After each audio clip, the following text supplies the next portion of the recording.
In this video, we're going to talk about how you can grow in the music industry and what has changed since the big boom of the SoundCloud era. Beatsbyash back at it again with another banger of a video, and I'm here with my producer. I know who you are. Some of the people may know who you are because you've been, in some of the videos before, but I thought you would be a good person to bring on because you are in your early 20s as well, and we're all about adding value to people's lives from a young age. The only podcast, the only channel that's actually adding value to Gen Z by Gen Z. So go ahead and introduce yourself to the people and kind of tell us about what you do. All right, Lil Indigo, aka Indy. I'm a music producer, artist slash clothing designer. I'm a part of a music collective called Untitled, and we're based here in Tulsa, Oklahoma. If you go to my Instagram, it's indy.wave, INDI.WAV, and then I have all my socials in a link on there. Cool. So I know that you started off like when we were in high school. How long have you been doing this now?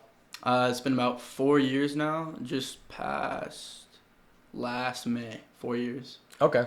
And I know that you have recently, I felt like you've kind of like hit like a stride. So I felt like this would be like a good time to do this because I felt like you've actually started to make more money from it. I guess more call of it like, I would say like at least like a side hustle, like obviously like everybody has to do other things. Like I'm doing other things with what I'm doing, but I feel like it's fair to say that like you invested enough at this point where you're actually like reaping some rewards. Would you say so? Like with recent stuff? Of course, yeah. Because at the beginning, I mean, everything's free. Like you're gonna have to spend money to make money, and the money that you're gonna make is not gonna come right away. Yeah. And you're like more of like producer. Like you like make the music for like the other people, right? Yeah. Like Correct. what is the way that you make like the main source of like money or like the main way you're trying to grow right now? Mainly through Instagram. I have a page where I'll promote my beats, also like the image of Indie or Lil Indigo, and I'll have people go through there and see my beats. And I have a YouTube as well where they can go and they can use it for free, but if they upload it to a streaming service besides SoundCloud, they'll have to pay me for a lease for that. Okay. So I know that not everybody really knows like what the difference between a lease and exclusive rights is. Could you like kind of explain that for some people who don't really know? Okay, so a lease is you're going to sign a lease, and it's, it could be anywhere from like 30, 50, anything like that. And with a lease, I could have a lease where after 10,000 plays, you have to pay me again, or I can get percentages like that in certain ways. There's some type of it all depends on the producer. They can put some type of fine print. And then in an exclusive, which is going to be far more expensive, it's basically you're going to pay it outright, and I'm going to get my percentage, and that's where it stands. And there's no going back to it. There's no fine print where, okay, you sold 1 million copies, now you have to do this now. It's, exclusive, I get my percentage, that's it. Really? Okay, because I guess I had some like different perceptions of like what a lease was. Honestly, like I thought what a lease was is that like you're paying to use it. Like let's say I paid you for this song that I wanted to use in my like YouTube video or whatever, and I thought like I could use that unlimited use on that one platform, but you can also sell it to other people. That's what I thought like a lease was. I didn't know there was like intangibles like associated with like a certain amount of plays.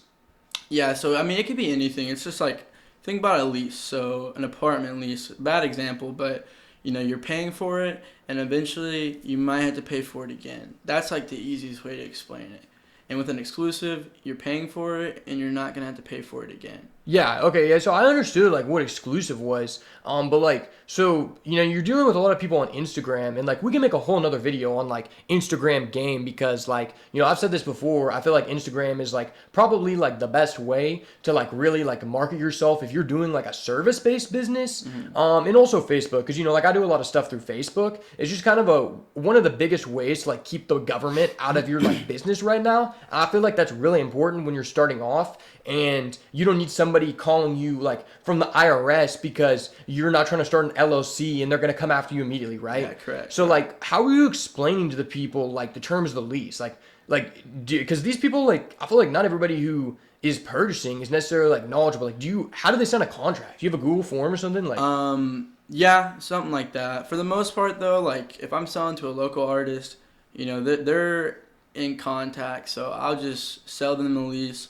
and that's about it. But then if you know that song goes crazy or blows up more than my expectations, then I'll reach out and renegotiate kind of like how it would go down. okay, because that's kind of what I thought of before. I thought you like, I feel like because you've done like, more like local like people and stuff, that you kind of like, you kind of know somewhat, obviously. And I was just kind of wondering like how that worked. Like, can you just like go after them and just like steal their money, like just demonetize their video like forever, like or like I don't know. In that aspect, what it kind of sounds like you're talking about is almost kind of like copyright striking them. So I mean, you could do something like that, like you could definitely pull anything down with your beat, but you're gonna talk to the guy, you guys will figure out a plan, all that stuff. But for the most part, a lease, like I don't want anyone to be scared about purchasing a lease. Like you'll be fine. Like the producers, they're cool. Just make sure you pay them, and everything will be cool. Yeah, obviously, like I know you're not like a scumbag. I just wanted to like explain that because I feel like a lot of people don't really know like how that works because you're saying like after 10,000 plays, like stuff like that. I didn't know if you like explained that to the person, or do you just like contact them later and then talk about it later if you feel like what they got more value from the exchange, right? Well, it would be more like 100,000 plays. I forgot that I said 10,000, but it's like basically if I'm gonna sell a lease to someone I know that's probably gonna definitely break that barrier, we'll go ahead and do all that paperwork stuff first. Or what they like to do is their manager or A&R, they'll buy the beat from me and then we'll talk about it. Okay. Because if you're a big enough level where you're being managed, your manager's just giving you this beat.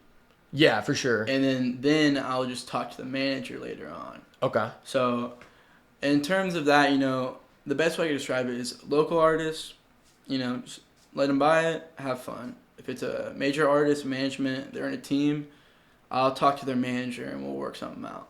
Yeah, and they're probably initiating that first if it's a manager, right? Like they're probably going to ask like the logistic questions. Yeah, I was just wondering if like, because we're talking about Instagram game, and I was wondering if that's like more of like an implied thing or if like you're just telling them from the beginning, because the reality is like on a lot of things, you don't need to have a written like agreement. If you like say, hey, if this reaches a certain point, like when you're first like selling the guy like on Instagram messages, I'm pretty sure that holds up in court as like, like a verbal agreement. You know what I'm saying? Okay, yeah. So, yeah, with a lease, it's again like, it's really complicated because it could really be whatever you want. But for the most part, a lease, just think about it as you're going to buy this lease. If it goes crazy, you're going to have to follow up with something, And then the exclusive, though, is that if someone's buying an exclusive, that's when I'm sending them like a contract, essentially. Word. So a lease is a lot more simpler.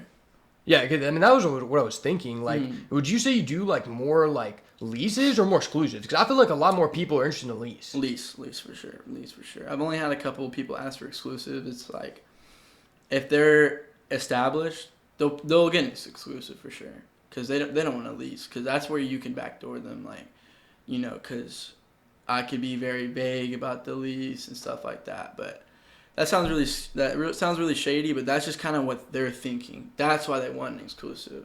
No, exactly. I see what you're saying. I feel like I can make a lot of like comparisons to like me, like when I'm selling stuff online. Like, obviously, like I could come back and scumbag someone, or someone could be like, hey, like I didn't receive this, or like I'm gonna like do like a callback on the PayPal transaction or whatever. But then that's where it comes off of like references. You know what I'm saying? It's like I'm a trusted person, so like people know I'm not gonna screw them over. Yeah. And if they did something like that to me, I would just take the loss and then just discommunicate with that person. I'm assuming it's kind of like that's kind of where I'm drawing the comparisons from, right? Yeah. It's like kind of like a reference based thing. It's like, okay, this guy's a scumbag. Don't deal with him, because like ultimately, like if you're actually like serious about it, I feel like if you have like a deal go wrong where this guy like scammaged you on like $200, like you really shouldn't be tripping about that, because that's like in the long term, that's not really like a lot of money. You know what I'm saying? Yeah, for sure.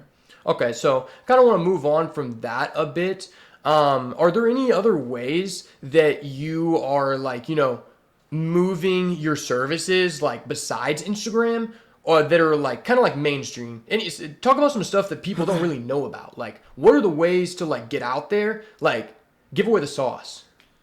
So, I mean, what I do, and it's not really, secret sauce, but what I would recommend if you're a producer, start a YouTube, start a free type beat channel.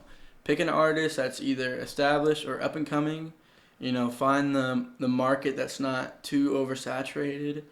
Upload free beats, free beats, free beats. But when it says free, you're basically saying that it's free for non-profit, but that's not in the title. It just says free. Yeah. But then, description and all that says everything like that. So it's like, I have a YouTube channel and, everything says free on it. But then you read it and it's saying free for non-profit.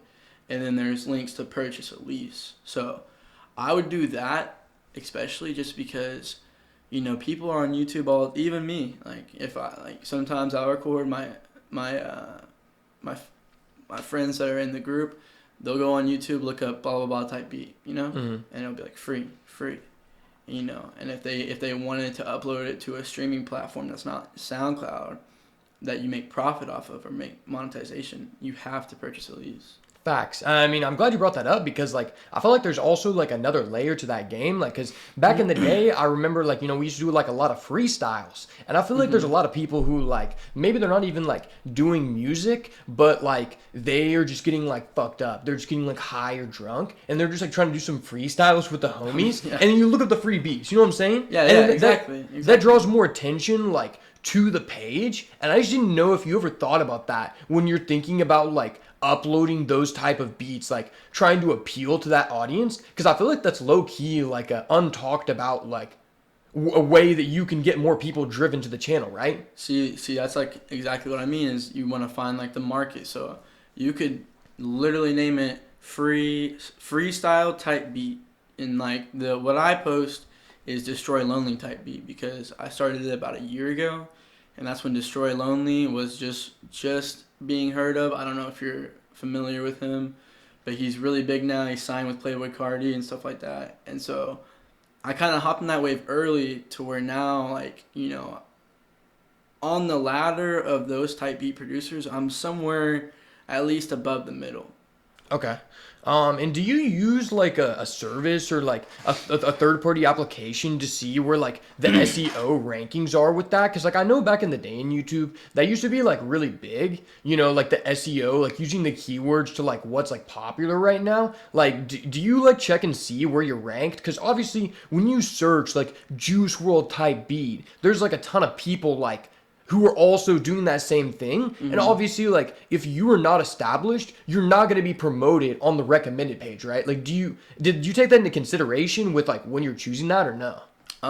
So basically, like, whenever I was choosing, like, what artist I wanted to use for the type beats, I used, like, an add-on to Chrome called vidIQ, and I would just type in a bunch of different people, like, blah, blah, blah type beat, like, Little Peep type beat, Juice WRLD type beat. You look at all these things, and it will show you how much competition it has. Like, yeah. It might be in the red, which means saturated. It might be in the green, which means like barely used. So then I'd put Destroy Lonely, or you could put Yeet. You look at all those, and then if it's in a good spot, that's what I would choose that lane. If that answers your question. Yeah, I know exactly. I was kind of hoping you were leading to that because you actually put me on the vidIQ game. And I can kind of touch on that because I've used it for a while now. And I honestly will say, like, it's a good, like, base service. But I feel like you kind of have to use that with a grain of salt because I do feel like, I don't think it's necessarily worth it to pay for the premium version of that if you're doing content in general, just from what I've found. Because I feel like a lot of, like, the AI services that they, like, offer are not like the best yet, and if you were like if you're taking away directly from that, I feel like it can kind of like put you in a different mindset. So for like example, this kind of translates to any type of content, but they have like a AI title generator and description, right? And I'll put in my title, and sometimes I'll just click on it to see what they recommend, and I won't actually use directly what is like listed, but I'll use it as like a way to open my mind to a different way of thinking, because a lot of times I notice they use weird things where like I'll be talking about like, this is the best thing to do right now in this game or whatever, for example, and they change it to like unlocking the power of this. Like there are certain weird things they like to use, like unlocking and like hidden secret. You know what I'm saying? Yeah, I would say like with specifically like that third party application, I would what I do is I only look at the competition thing. So like with what you're saying, like the title generator and stuff like that. Yeah, that stuff, I don't really pay attention too much with. So I'm not familiar with that, but there is like, there's certain aspects that are just good to look at. Mainly like the competition. Facts. And it helps with tags, like if your tags are good. And the other thing that I use on there a lot is, it will tell me like if my title is too long, which Yes. I don't know if that's weird, if that's bad or not, but I just go with it. No, I completely agree with you, and I honestly believe that too, because when you think about it, like a lot of times we think about like creating something, we're doing it on the computer, right? Because like we're doing a lot of stuff. And then the reality is, if it populates on a person's recommended page on their phone, you don't always consider like, is the link viewable on the phone? Which like 9 out of 10 people who are going to be on YouTube are going to be on the phone anyway. And so I just think that's really important to address, to look at it from there so that you don't like get like a misconception, because sometimes when your stuff gets cut off like on the screen, I'm not going to click on it, Yeah, it just doesn't look, it's not aesthetic. Really, like, and that goes into like what we're talking about. Like if you have like a type beats channel, let's say you have like Juice World type beat and then you have some other stuff after it, and then it's like, okay, maybe the other words after Juice World type beat are what's going to separate you from the other people, but then the people don't see that and they're just like, okay, this guy's the exact same title as this other guy, but he doesn't have any followers, so why am I clicking on it, right? So I'll go off that. So a good thing that what I like to do is, it's pretty standard, but you're going to put the blah, blah, blah type beat, and then you're going to put a name for the beat. And what I like to do is, Yeat, you're familiar with Yeat, the artist? I don't know if the audience is, but he had dropped an album called Afterlife. And I uploaded it either the next day or that day of the album. And, I named it Destroying Lonely X Yeat type beat, but then the name of the beat was Afterlife. So when people look up Yeat Afterlife, my video might be somewhere right there, Yeah. Or they might look up Yeat type beat, and what's trending with Yeat in the algorithm is Afterlife, his album. So that might be pushed up. So that's kind of like what you want to look at. Like you almost got to look at it as what's trending in that artist's life. Is there an album? Is there a meme? Is there something about them that's like trending about them? Like that helps out a lot. Yeah, no, exactly. I wanted to touch on that because I watched a video recently with Brandon Carter, who is like one of the like big OG fitness YouTubers, and he was talking about on a podcast. Essentially, they were going over like SEO gang, search engine optimization. They were talking about how like back in the day on YouTube, it was way more of an effect than it actually is today. And I didn't know how that actually translated to music. If that was more important than other stuff, because now it's way less important. But I bring that up because he was talking about back in the day, he took a big break from YouTube and he still got to like 2 million subs like really fast after the break. And he had this one video where it's probably like a 12 million view video. It's basically, the title is like 6 fast and most furious ab exercises to like get the body you want or something like that.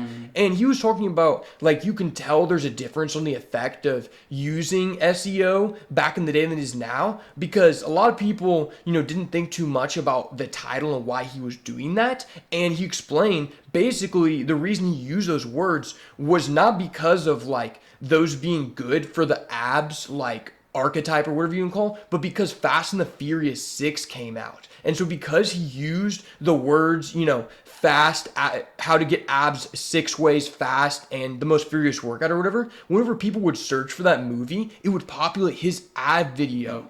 And that's just kind of something that like I learned recently that I kind of want to touch on, because I feel like that's just at least important to consider so that we can like track on the analytics and see like what kind of effect that is? Yeah, no, that's like his example. Like that's honestly pretty genius. I can't lie. That's really smart. But yeah, it's like really what I just touched up on is you really want to do something like that because the algorithm, whatever millions and millions of people are typing in, if you look at that and you can add that into whatever videos you're doing title wise, it's gonna help. It will push it up. For sure. It's like it's not the end all be all, but the reality is like anything you can do to become more synergistic with all of the components is going to help. Anything is better than, nothing as long as it's not taking away, right? Yeah, and also like I just thought of it again is for the thumbnail, if they, in terms of the music, or the type beats, if they just dropped a song or an album cover or something, like, find like almost like a same looking photo and put that on the beat. Because, they're going to see that and be like, oh, this is the album. Oh, or like, they'll recognize that it's new and that it's probably going to be almost the same sound as that album. Maybe they heard a song. Oh, this beat's crazy. I want to find a beat just like this. Da-da-da-da-da.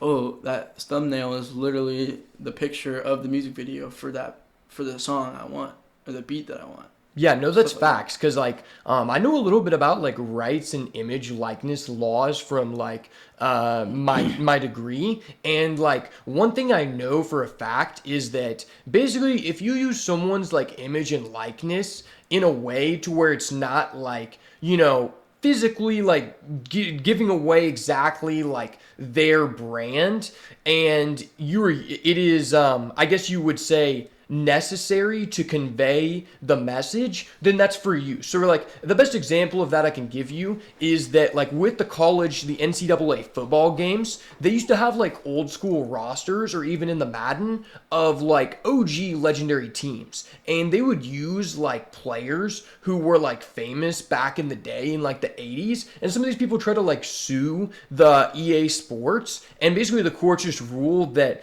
basically because that was a necessary element to what the game is doing, like they're displaying the team, and just because they have a character that looks like that was important to like the overall works. And so the reason I bring that up is because you can do that with a lot of your thumbnails, and that's extremely beneficial because for kind of similar to like one brand that I'm doing with like the MMA stuff, I was kind of like talking to my coach about how like we can do fight overviews recapping old fights, and that's a way that we can use the elements, the imagery of these famous people who already have established brands to get people to come to our videos. Because a lot of times you may see someone that you like fuck with, like let's say Yeet is in the picture, and you're like, okay, I want to watch this video because they used a clip of this person, or they're like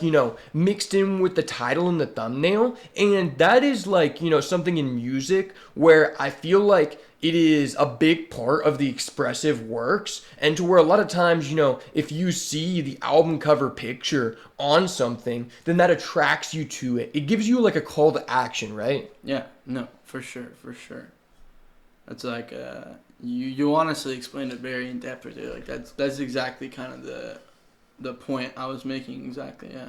For sure, yeah. And I mean, I don't want to talk too much because I'm just a STEM god. But I wanted to go into the next thing I would say is like, I wanted to ask you about how to go about like promotions in your mind, because I know a lot about like video marketing and like content marketing. A lot of people think it's like highly valuable to do like a story promotion, more so than paying for like, you can pay for ads on Google, right? And make your stuff populate on SEO. You can do that on YouTube, like a lot of things. But I've heard like, since we went into the Instagram game a little bit, that if you pick the right person to like endorse you, that can be highly valuable. And I didn't know if you have any experience with that, or if you know somebody like who did. Like, what do you think about that for music specifically? Well, there's two ways to answer that question. Either answer it as in for a song or for beats. So I guess the only example I really could think of is like how to like promote songs. It's really just like kind of what I do a lot, and like what my team does is we'll join these discords where it's like producer discords, artist discord, just anything, like literally VST discords, like a bunch of stuff like that. They'll all have a promo channel. Go in there, I might have 30 new song drop, boom, boom, boom, boom, boom, boom, boom. And then on Instagram, it's kind of a rough one. I'm still trying to figure it out fully. Mm-hmm. I don't really fully believe in like paying for any type of advertisement on there unless you have a music video. Yeah. Or like a really good edit of or for the song. But for the most part, I really like the free promotion aspect of promoting, I guess you would say. Like you can do just stories, have all your friends repost it, stuff like that. Okay, so another good way is, you just drop a song, right? You post on your story, new song out now. You're going to go on Instagram and you're going to like and comment on every single recent photo on your feed. And hopefully it's all like big time pages, like rap, Snoop Dogg, like anything. You're going to like and comment, but you're not going to comment, check out my new song. You're going to comment relating to their post. You might say something funny. You might say something controversial, just anything like that. And then they're going to be like, it just clicks, impressions. They're going to look at your stuff. Hopefully they look at your story. And then boom, they see your song right there. And, that's the hard part, is to really get them to click the link after that part. But that's like kind of a good way is if you're going to promote a post or a song through Instagram, you're going to post it. And then you're just going to like and comment everything. And you might even go to the explore page and type in like new artist. And you're going to like and comment all of those. Comment on the new artist page. Hey, I like this song a lot. Or, hey, I like that yellow shirt goes tough with those shoes. Just something that makes it seem like you're not a bot and that, you're actually paying attention. Yeah. And they're going to be like, wow. Because, if on the explore page you look specifically for that hashtag. Unless it's a bitch, then you can't be too nice. You can be like, hey, you look like a whore in that yellow shirt, No, chill. But, yeah, because, like, if they're in the explore page and you're looking through the hashtags, it's going to be hella recent shit. So they might be someone with 20 followers and 0 likes. You like it and you comment something showing that you see them, you see their post. They're going to be like, wow, okay, let me check out this guy.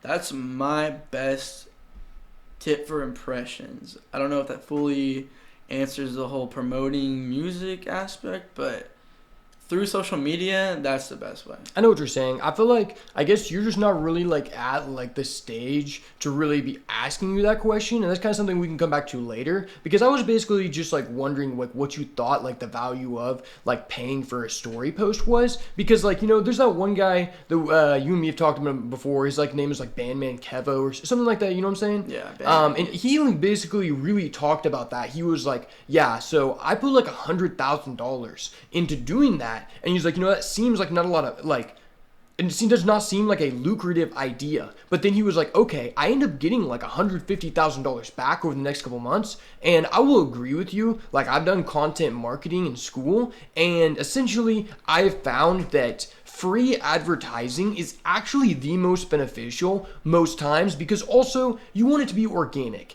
And I can go into a lot of things about like how whenever you're posting things on your story, even for your own business, nobody likes the guy who is just posting, buy my course, and then tomorrow he's like, what's up guys, my course is 20% off. It's like, dude, okay, there's a certain mix between the balance you have to have of selling something while also, creating stuff that people, want to see, that entices them to continue following you, because, people don't want to feel like you're selling something to them all the time. And I think that you have to like find someone like like, let's say you know a person that you've worked with before in Florida, right? You know, you met a couple people in Florida, work with them. Let's say that guy's like, okay, I know you, like, yeah, we've worked together, you're cool. I have like 100K on IG. I will, like, you know, tell people to go check out your stuff, like, just in general, your brand, because, you know, we're talking about a call to action. So, like, your YouTube or whatever, you know, you're trying to share. And he's like, oh, I'll charge you like 5Gs, right? You know, that might be lucrative. Whereas, like, you don't want to just message somebody that you don't really know what they're doing, like, in terms of, like, you know how many people they're posting on their story, right? Because I think that's a big element to it, because you don't want them to come off as like, this is irritating, I don't want to like watch this guy's stuff. Yeah. But if you can find someone that puts you on where in like a, you know, a trustworthy way, I feel like that like means a lot, because studies have shown that people are way more likely to buy a product or service if it is endorsed by a friend or someone they know, rather than just a straight advertisement with like, you know, an actor or something. Yeah, no, yeah, exactly. And like, if you were to do some story promo stuff, like, me personally, I'm sure people watching this, you guys have done the same thing. You see someone just, you know, they're obviously got paid to post someone on their Instagram story. You're just clicking through it, right? Clicking through it. But if you find the niche of like what your genre is, and it's like an artist that has a very, very big cult fan base, not even big, just a cult fan base, they're going to think, oh, this guy likes this song. Yes. So I like that song. So then they might go check it out. Exactly. But if you're just paying, you know, for a story promo on pages that all they do is story promos, that's not a smart idea. Because think about all the followers who just every day wake up, you know, do their stuff, get on Instagram. Oh, let me just skip through this guy's stories every single day. But, oh, this one artist that I also make similar music to is right now, hey, doing story promos, hit me up. Pay him, boom. He doesn't do it that much. Then his cult fan base is going to think, they may not initially think, oh, this is a story promo. They're going to think, oh, this is either one of his friends or some song that he likes. Exactly. So if you're doing that, do it like that. Don't do it on a page that will just always do story promos. Yeah, this is what I was saying. Like, I feel like it's better to do that if it's someone like you've at least like consider an acquaintance, because I also just feel like it comes off more legitimate, right? Like, if the guy, like, let's say the guy has a picture with you, then it's like, okay, it's more likely for me to think, from an objective standpoint, these people are actually friends, or they actually fuck with each other, not just this person in taking money. Because I feel like another thing some people don't think about before spending money is when they post you on their story, even though you may not gain success from it, it also even goes further that way sometimes, where I feel like you kind of think of this person kind of shiesty. You know, like, if I just saw you, like, populate on this random person's page and you're my homie, like, I'm like, okay, I obviously know you, like, paid. Like, it's too known that you paid. And I've also heard that it's not really worth it to do that until you're at least 10,000 followers. Yeah, I would. Yeah, I mean, I kind of went into all I can on the Instagram story promo and stuff like that. Because, I mean, I'm a part of a collective, Untitled. You know, we have people that are like the marketing team and stuff like that. But like what I'll say is, and I don't know if this is still a good idea, but I do know someone locally that back in the day paid for like a Spotify playlist placement, and that got him 1 million streams. Oh wow, I've never heard about that. Yes, yeah. So a buddy that went to high school with us, so he got 1 million streams just because he was put on this playlist on Spotify, maybe Apple Music, something like that, you know, and think about it. That's actually getting you money. Being on someone's story, them just seeing it, that's not money. But them, you know, shuffle, boom, your song plays, they're busy, they don't click skip. That just gave you 1 stream, and 1 stream might be like 2 cents, like 1 cent, 0 cent, you know what I'm saying? Facts. But that's another good thing. But again, that might be really outdated. I'm not updated on that. But in my head, for music, I feel like that's kind of the best way if you're wanting streams. But that's not going to really get you a fan base, though. Yes. I mean, it's worth researching because that's obviously something that like neither of us have really like heard too much about, and that means that it potentially is viable, right? Yeah. And then I don't want to spend too much time on like the advertisements because obviously like that's not really like what you're like doing. Yeah, but I don't do advertisements. I did kind of want to like talk about that because I feel like this kind of goes into, my next point, which is like how much like it has changed in music in which like you generate money and also like the way that you like develop yourself, because I kind of have this conception that like, so back in the day, like early like 2015, you could like blow up off of SoundCloud, right? And you didn't have to do much like social media branding. And I feel like now we've kind of transpired to a point where it's not even like the music. I feel like music is not profitable in any way, and it's really just your personal brand, right? And it's like, how can I develop that? And then the music is really just like a call to action for the people to, pay for my beats, for the people to, want to like enter, a lease or a business proposition with me. And I think that's like very much like changed since like, when we were in high school, and that's something that's going to become more and more important because what I've heard is actually like in music, most people who are like artists, they make majority of their money actually off of clothing, and actually like selling stuff like that, like merch. And I know you like done some of that, so I feel like that's kind of like important to talk about because I know like on like the streaming services, realistically, if you have like a 1 million play video on like Apple Music or YouTube or something, that really only gives you like $1,000, and that's not even like, that's saying that you're like a top tier person. At that point, if you're getting 1 million views on like a video or a song, you probably already have some kind of deal or have like other streams of revenue, right? Okay, yeah. So I'm gonna touch on because there was a lot in there, and we're gonna touch upon all that.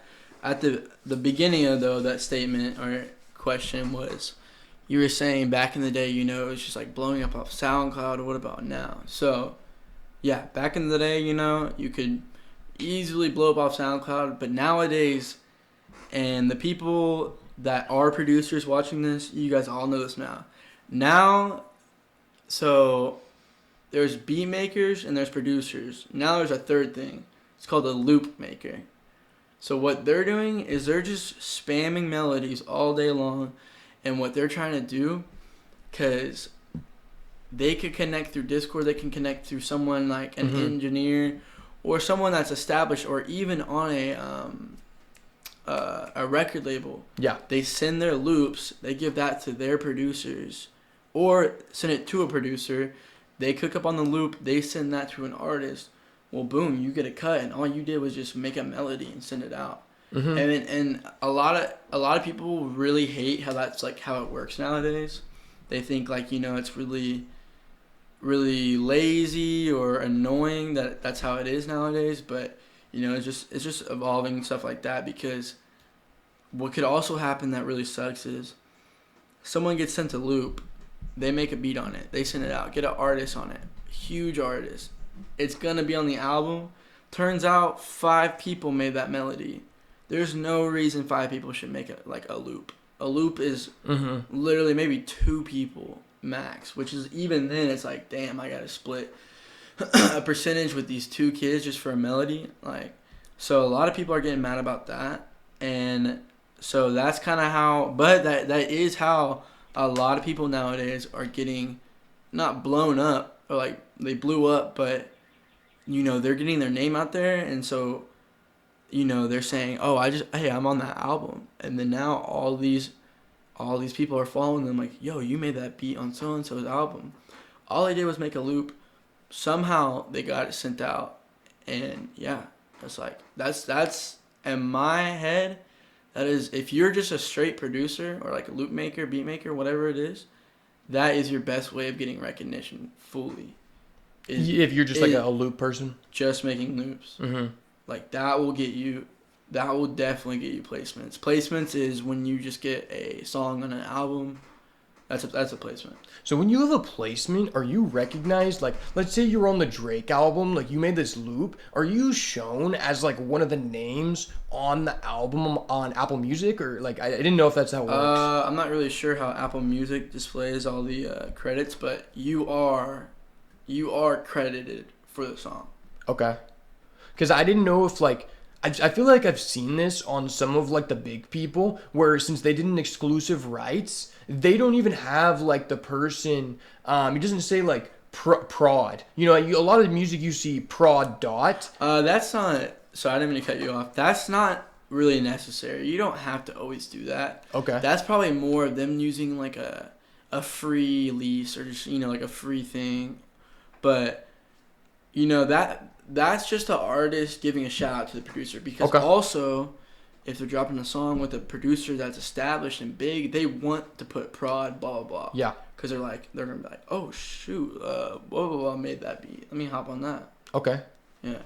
You know, are those people being paid like a lot of money? Like how much? Or if you're like on like a major record label song, like how much are you being paid like per? Like how much can you expect? It's not of how much you're expecting. It's more of how much a percentage. Okay. And I can't really fully, I can't really fully answer that for you because it would just be different. Okay. Yeah, I guess what I was asking is like I didn't know if you were getting paid like a flat amount because I didn't know if it had to do with like the exclusive rights or if most people at that level are just like doing. I get a percent of the amount of plays, right? Because I know like some people, let's say like Metro Boomin, for example, I'm pretty sure he's like associated with a label, so that he only does work for like those people, and so he probably has like a different pay scale than someone who's like, okay, I'm Drake, and I'm gonna get this guy to do this beat who's not associated with anyone. Like, don't those people get different pay structures?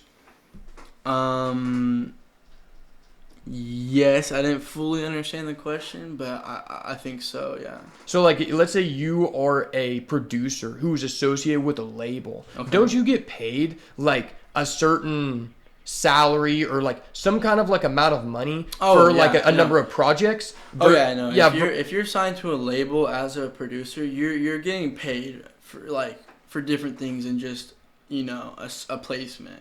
Yeah. Yeah. And then if there's an artist who's also on the label, they're like, okay, it's in your contract where you'll do a project with this guy or something like that, And then that's already paid. You're already paid for. And versus like some guy, like let's say Cap Crunch Beats, he does a song with 21 Savage, and then he's just getting like a percent based off the plays, right? Like that, you're getting paid different ways, right? Yeah, for sure. And like what I'll also say is you can also buy out someone's percentage.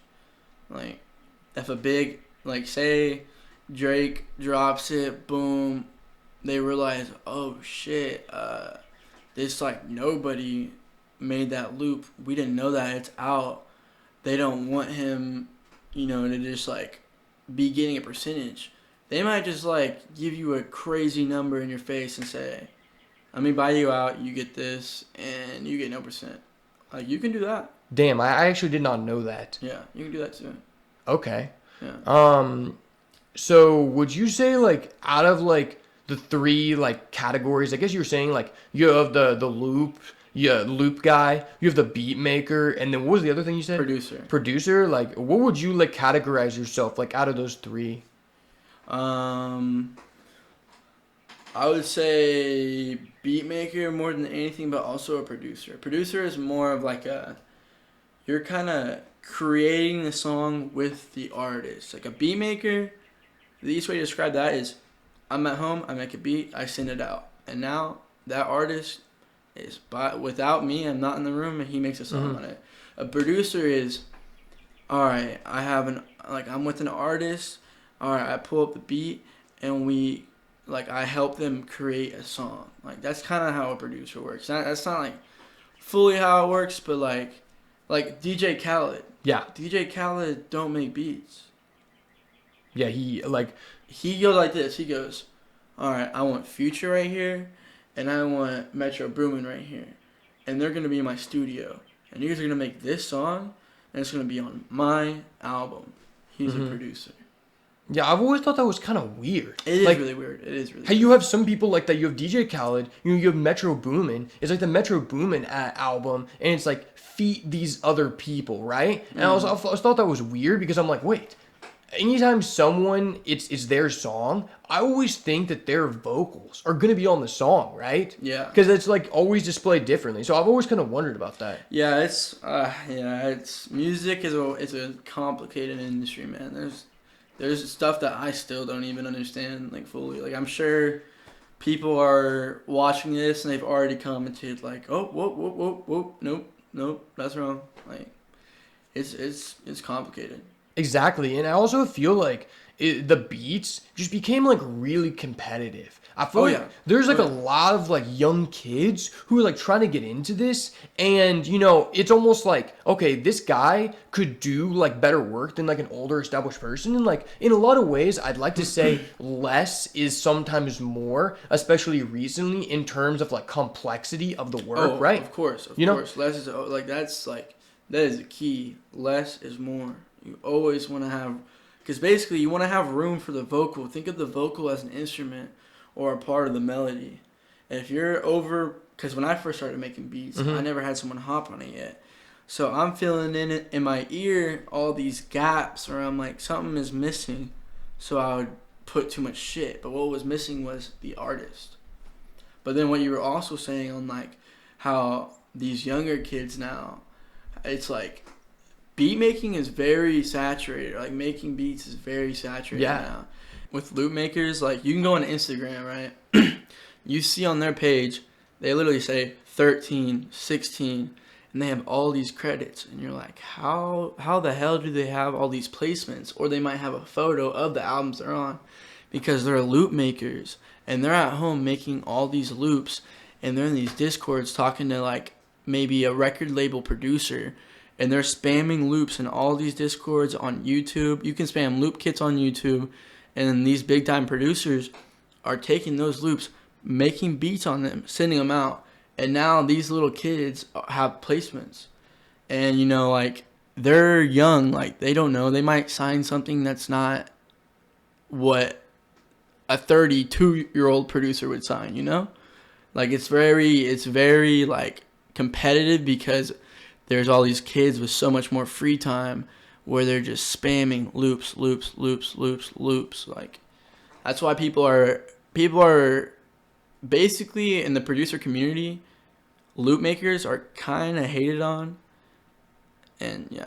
They took our jobs. It's just like the 13-year-olds. And I'm just thinking about, like, I feel like some of these people are also signing illegal deals. Like, you're not supposed to really enter a contract. And I feel like a lot of these big time people, they have managers and they know what they're doing. They're like, okay, I can just take advantage of this person for way underpriced versus someone like you where you're an adult and you're trying to like actually make a living off of this because you have bills and stuff, right? Yeah. Where they can just pay someone less because this kid is living with their parents and they don't really even know what's happening. That's why I feel like a lot of people need to be more knowledgeable about the logistics side. And also think of it like this. This little kid is getting told, hey, I used your loop. You have a song with blah, blah, blah now, and it's going to drop. They're shitting their pants. Like, they're so excited. That's who they look up to. They don't care about the money. They're more just like, oh my God, I'm going to go tell kids at school that I'm on so-and-so's fucking new song. Or I just so-and-so produced on my loop. Like, that's how they're doing it. Facts. Imagine you're just hustling. You're like a little peep. You're in the content house with 10 people in this one room, and then fucking Jerry is just in 6th grade, and he just got a feature for Drake, like on the beat, and he he's making no money, and he's just like, fuck yeah, I just undercut this man. He goes to school, he talks to Cindy, he's like, hey, I got a feature with Drake. Want to take a ride on my longboard? Exactly. That's actually happening. That's actually happening. For sure. And that's why I feel like people need to understand, like, not to put too much time into a beat, because we think about like a lot of like, I would say one of the biggest examples of this is like the yeet type beats. It's like that's not very complicated. Oh, And I very feel like a lot of the famous people, they kind of try to downplay this, but realistically, they're just taking some speed and just making a beat in 5 minutes. Because I feel like there's a certain like connotation associated with these big name people to where if this guy made it, it's a banger. But you could release the same thing or offer the same thing to someone's like, I might pay this price. Whereas like I feel like Metro Boomin can just like, do some like shit work and then people will just buy it. Like, would you say that? I'd say this, and this is you might call it a producer tip. All right, so number one, less is more. Leave room for the artist. Leave room for the vocal. Overcomplicate it. It might be the craziest beat they ever heard, but they're going to skip it. And then next is don't spend too much time on a beat. Like, what works for me or not what works for me, but what I do is, I can crank out 5 beats in an hour. And the thing is, turn the faucet, dirty water comes out first, but guess what? You get clean water eventually, right? So just keep going, keep going, keep going, keep going. Oh, that 6th beat, boom. Yeah. That's kind of an interesting thing you're bringing up, because I feel like in a lot of industries, it's almost always better to go quality over quantity. But it almost feels like now in music that you can just create such intricate things like with such like, simple samples and different things, right? So it's almost like doing quantity over quality actually produces quality. Yes. Yeah, no, I fully agree. Fully agree. And and I don't necessarily just mean like quantity as in you're literally just fucking barely putting in the effort. Like it took me 3 years to be able to do quantity like that over quality, because when you're first starting out, you got to understand, you got to learn bounce, you got to learn music theory, you got to learn what sounds good, you got to learn sound selection. But whenever you get that in your head and you know what sounds good and how to do it, you can make a beat in 6 minutes if you really wanted to. And it's gonna be hard. Like, it's like people will like it. Like, I've had artists choose the beat that I spent 8 minutes on that I don't like over the beat that I spent 45 minutes on, and I am in love with it. Almost every time. That's facts. I got a couple more questions for you before we end this conversation, because we're getting a little bit low on time. But we're definitely gonna have a part 2. So if you got this far in the video, make sure to smash the like button, turn post notifications on, and subscribe to the channel so you never miss another banger, because we're gonna have a lot more of the goo coming up soon. And I kind of wanted to move towards like what I was kind of alluding to in the beginning of the video, which is like, we talked about what changed and what's like in now. How do you go about like knowing what is like, first of all, in, but also like, how do you know if like this is the sound, right? Like, how do you know this is a good sound right now? Okay, well, so it's kind of like you gotta have an ear in the underground. You gotta hear what's coming up. Think about Yeet. I keep bringing up Yeet. It's just like the only person I can think of right now. But he kind of like came out with a new sound. You hear it for the first time, you're like, this is straight dog shit.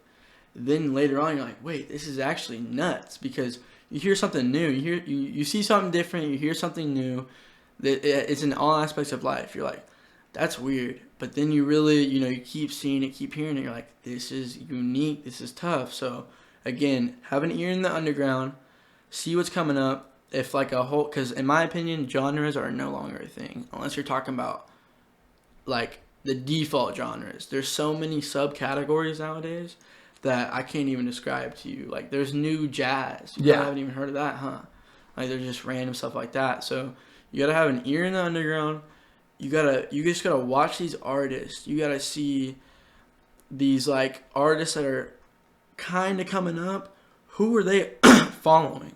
And then who are those people following? Or what songs do they listen to? Or stuff like that. And then, also, and then obviously you have just genres like, I'll always know I can make just like a classic R&B beat, and that will always be a good sound. So, stuff like that. Facts. Because what I wanted to say is I feel like things just change so fast now. I feel like Yes. if you're starting out, that it's very hard to tell like what's in because like I feel like whenever you first started, like and you'd send me like beats for my videos like in the beginning, and like I feel like you had this like idea in your mind like okay, this would be good for this like video, and I just felt like okay, I mean like I'm not saying this is like a bad beat, but I just didn't feel like it really like connected with like what I was trying to do in the video, like it just didn't make sense. Yeah. And I feel like a lot of like beats you can like make it to where it's good, but it's like very niche in Very this like niche. Yeah. it has a use, but it's not like a multi-use product, right? Mm-hmm. And like, do you take that into consideration? So that's kind of like, I do take that into consideration, but nowadays, if I'm kind of like I kind of produce for the underground, so I'm making these super Mm-hmm. niche beats. So I know that this person is not gonna ever hop on my beats. Even people in my collective, like I have people that, okay, I'm making all these beats, he'll never hop on that, but I have another member in my group that likes that niche, and he'll hop on every single one of those. Yes.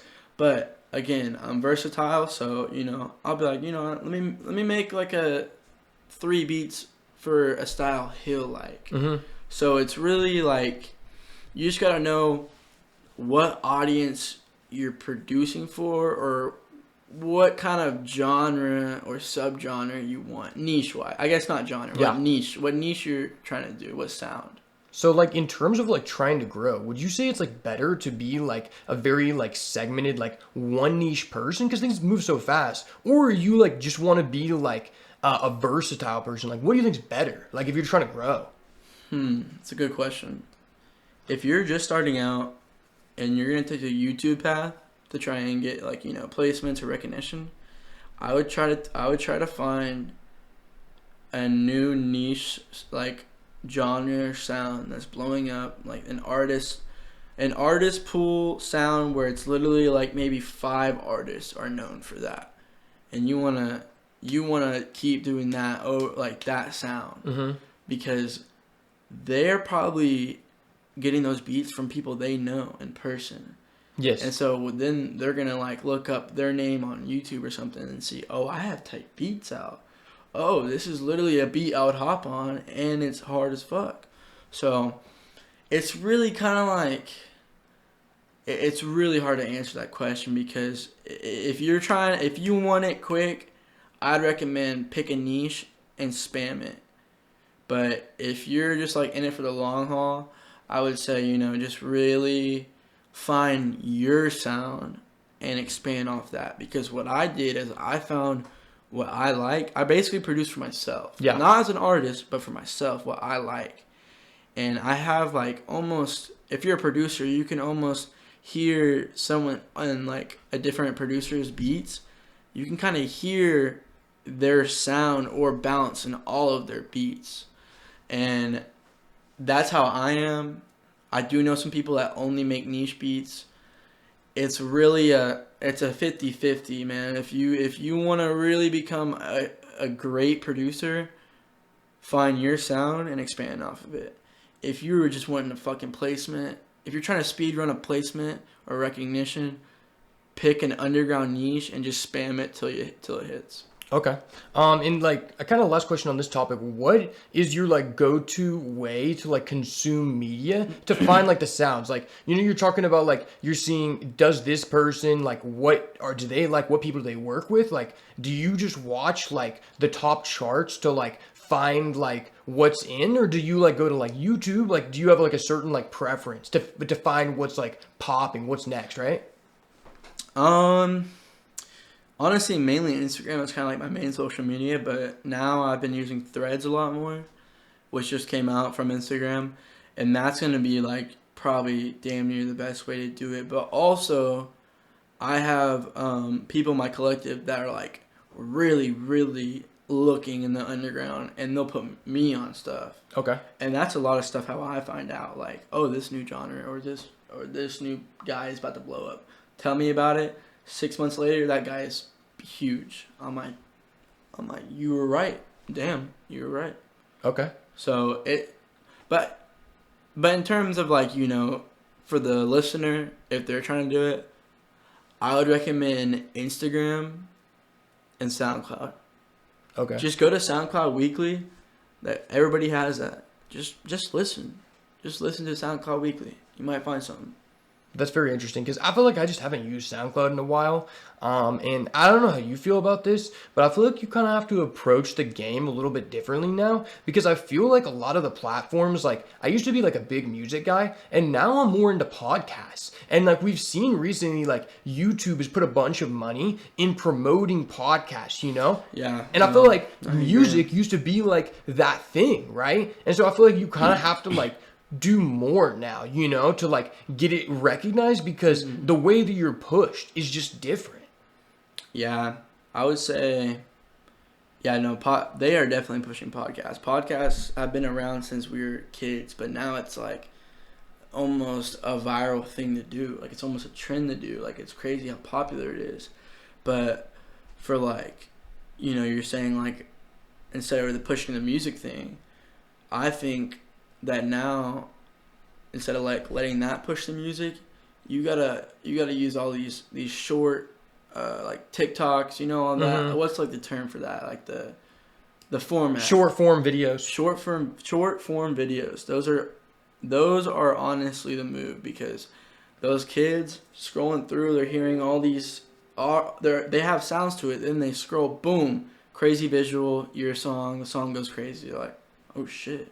That's facts. And I mean, this is kind of like a question that I feel like is kind of deep, but like, nowadays, what's really interesting about like the podcast, the short form stuff, I feel like if you want to grow as a creator of any kind, it used to be that if you were on YouTube, you could just do long form if you want to do that. You could be just a 10-minute video guy, right? And now the way they've changed the algorithm on all the platforms, you have to do everything, right? Yep. And I feel like with music, that's more complicated because if you're just a person who's making music, it's like, okay, well, how do I create variety, right? Because my whole thing is music. And now I've got to make like, okay, how can I turn this into a TikTok or a short? How can I make like a music video? Okay, also like how can I like be on like a podcast like this or like, some kind of like longer video where people are like introduced to my brand. You know what I'm saying? I actually kind of disagree. I still think it's pretty like simple in terms of like how to do all that. It's really just music videos. Maybe the TikTok thing is kind of complicated because you just got to come up with a bunch of different ideas, be unique. But really, dude, just post a music video. That's like that. If you post a music video, boom, just promote that. You can pay platforms that are established to post your music video.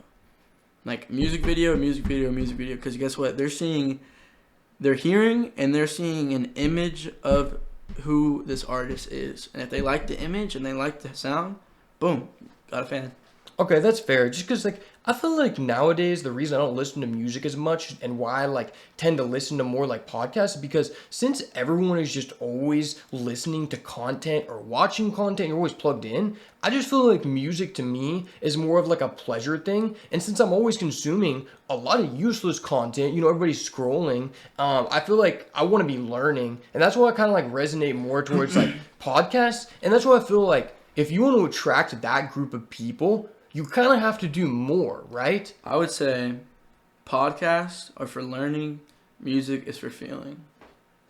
Yeah, I mean, for sure. That's the easiest way I could, like, think of answering that. Yeah, I just feel like it's also, like, there's some value, I might be wrong in this, but, like, I feel like lifestyle videos is also, like, a good thing because then people kind of more recognize more, like, if you, like if you're, like, Cap Crunch and you're just, like, seeing, like, a day in the life, like, the way this person's working. Oh, yeah, vlogs for sure. You know what I'm saying? Like, that is some game, to separate yourself from other people. Because we're talking about, like, how it's so saturated and, like, there are a lot of creative things that a lot of people don't do. Like, you're talking about, like, just the loop spammer guy. It's like, okay, you're the loop spammer guy, but then you see this guy, he's on some major songs, he only has 1K on IG, And it's like, okay, well, a lot of people think that's, like, good, but that's not going to generate you like long-term wealth, right? Like, because you need to get your like your Yeah. socials up, and that's Yeah. where like stuff like this and that like that comes into play, right? See, that's kind of like how I'm saying it's almost like a speed run. You're speed running. You got the placement.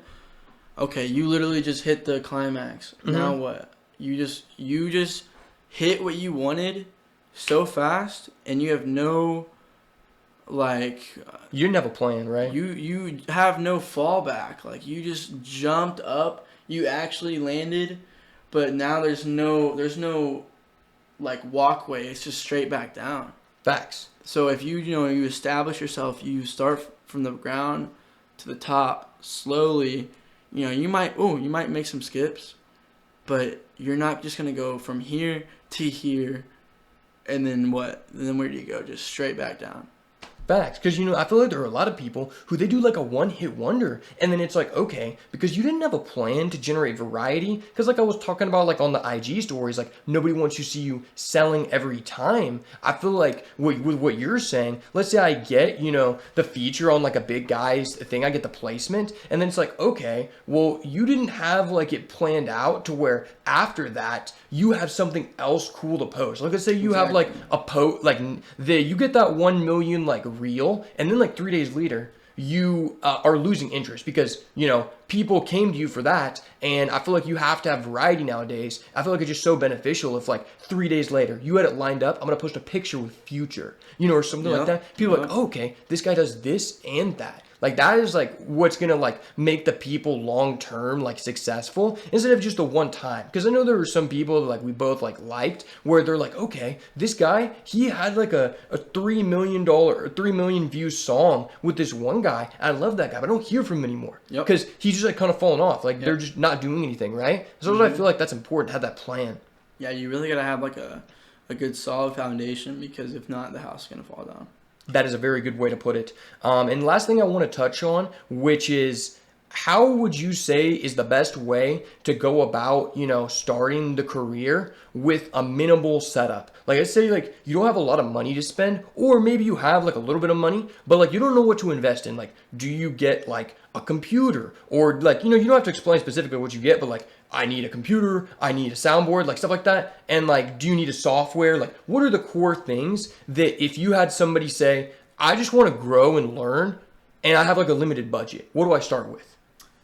You get the cheapest laptop that will run FL Studio, and that's about it. Okay. Laptop, FL Studio, literally earbuds. That's all you need. Okay. That's all you need. I mean, that's really important to know because I feel like a lot of people in the beginning, they're like, okay, I need to buy this. Actually, this. yeah, they get let me elaborate overcomplicated, on that. right? Let me elaborate that. Okay. So you're want to be a producer. You're gonna see all these videos where they have all this equipment. You're like, oh, I need a MIDI. I need the Audio Technica headphones. I need a microphone. I need speaker monitors. All of that is whenever you have already put in the time and you're gonna stick with it, and you have money to invest in yourself with that. You could do it off literally a laptop speakers, like at first, if you want the bare minimum. You do not need a MIDI. You're gonna see videos where they're all cooking it with MIDIs. You're gonna think it's so cool. It's a YouTube producer. You don't need that. You do not need that. All you need is a computer and your software, and maybe some headphones. Start there, and then you can work your way up. I mean, that's very good advice because I feel like for a lot of people, they just see all these things and then you might purchase them. You don't even know what this does, right? And so I feel like a good way to look at this, like, and you can correct me on this, is I really don't need to purchase these items until I reach a plateau. Because why are you buying a MIDI? Why are you buying this machine that you don't know how to use, right? Yep. I feel like those like things like upgrading the speakers and stuff, it's like, okay, well, you don't even know how to make like a quality like loop yet. How is the speaker gonna help you? It's kind of one of those things where like, I like to say, do the most with what you can with what you have, and before like moving up to the next step, right? Exactly. There's literally a video, I believe by Genius. It's a Genius breakdown of Lil Uzi's what song was it? I forget which song, but TM88 produced it. He literally shows you in the video. He said, "This is how I made it. I had my laptop and I had my JBL speaker, and I made a platinum hit." There you go. Like, do the most that you can with the least that you got. Okay, bet. Yeah, I mean, that's kind of just what I wanted to know, because I feel like it's really overwhelming for me with like the video stuff. There was really like no one clear who's saying like, you should buy this for this reason, right? Because I feel like you see a lot of videos where it's like, this person might be endorsing this product, but they don't actually explain to you why should you use this and how to use it effectively. And then you buy something and you're like, holy shit, I didn't need that, or like, I just feel overwhelmed because I'm not really at that point, right? Yeah, no, fully agree. Well, that's kind of all I wanted to talk about for today. If you guys want to see more, make sure to subscribe to the channel because we will have another banger coming soon. Thank you so much for coming. Really appreciate it. And as always, we'll see you in the next one. Ooh, is that indigo?